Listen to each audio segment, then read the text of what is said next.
एक पति पत्नी रहते थे, तो पत्नी से पति का बहुत लगाव था और पत्नी भजन करने वाली थी और पति उद्दंड स्वभाव का था, पर उसका पत्नी से बहुत लगाव था।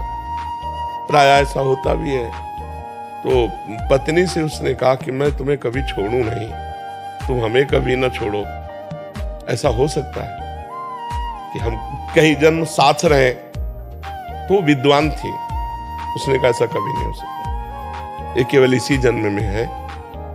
तो उसने कहा मैं तुम्हें कभी नहीं छोड़ना चाहता। बोले एक उपाय है, आप भगवान का भजन करो और भगवान से मांगो, तो अगला जन्म भी भगवान दे देंगे और हमारा आपका संयोग करा देंगे। तो उसने कहा कैसे भगवान का भजन करें? तो उनका हमारे गुरुजी हैं, आएंगे हम आपको दीक्षा दिला देंगे। उनके गुरुजी जब समय पे आए तो उन्होंने दीक्षा के लिए कहा, तो गुरुजी ने कहा स्नान करके आओ। तो गांव के बाहर नदी थी, स्नान करने के लिए गए तो 4-6 मिल गए। तो कहाँ जा रहे हो? बोले आज गुरुजी आए दीक्षा ले। अरे यार कहाँ फंस रहे हो? तो वो ऐसे आ गया, उसने कहा हम दीक्षा नहीं लेंगे ऐसे। तो उनका देखो, हमने भी प्रार्थना भगवान से की है कि अगला जन्म कम से कम हमारा तुम्हारा साथ हो। अगर तुम भजन करते तो हमारी बात भगवान सुन लेते, लेकिन तुम भजन नहीं कर रहे हो, इसलिए मुझे लग रहा है हमारा तुम्हारा साथ इसी जन्म तक है। उसने कोई ध्यान नहीं दिया।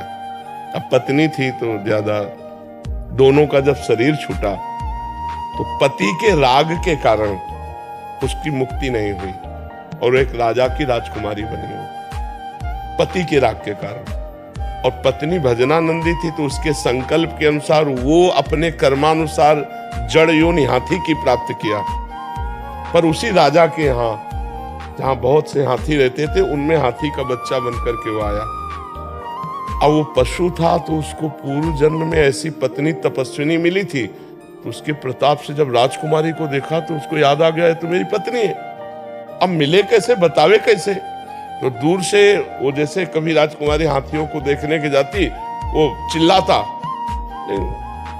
अब नजदीक जाने नहीं दे सकते, राजकुमारी का अलग हाथी का अलग। जब राजकुमारी का स्वयंवर का दिन आया तो नए नए हाथियों को सजा के खड़ा किया, तो वो भी नौ किशोर अवस्था का हाथी हुआ, वो रो रहा था, खाना पीना सब छोड़ दिया था। तो महावत ने राजा से, इस हाथी को कोई रोग नहीं, हमने चेक करवाया, पर ये न खा रहा है न पी रहा है, रुदन आंसू चल रहे हैं इसके। राजकुमारी भजन करने वाली थी, उसने दृष्टि से देखा।